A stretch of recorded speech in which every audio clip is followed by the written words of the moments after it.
Oke, Assalamualaikum. Kali ini kita akan membahas tentang ARD madrasah, mulai dari proses instalasi hingga nanti jadi siap pakai.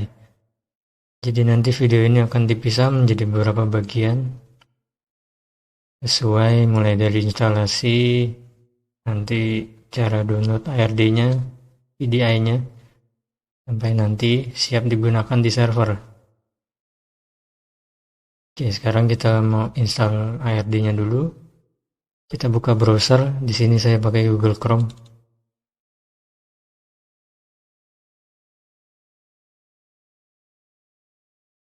Dan di sini kita ketik VirtualBox.org.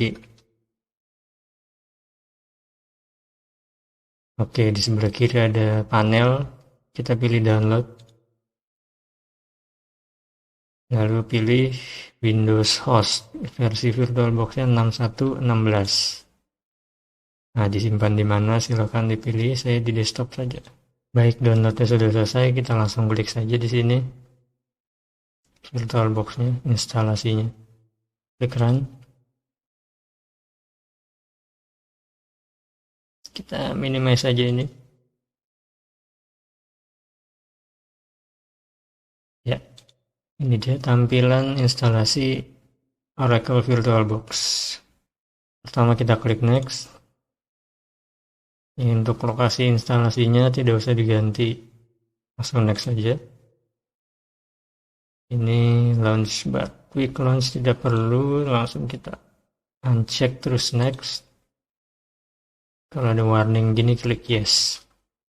Lalu install. Ketika muncul UAC klik yes. Di sini saya menggunakan Windows 10 versi 64 bit.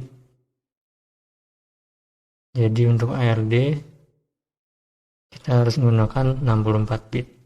Ini biarkan saja dicek. Bisa dilihat di sini di desktop sudah muncul shortcutnya untuk VirtualBox. Klik finish, nanti dia akan jalan sendiri. Nah, ini dia jendela utama VirtualBox. Sampai di sini kita sudah berhasil instalasi VirtualBox. Selanjutnya kita akan download file VDI-nya.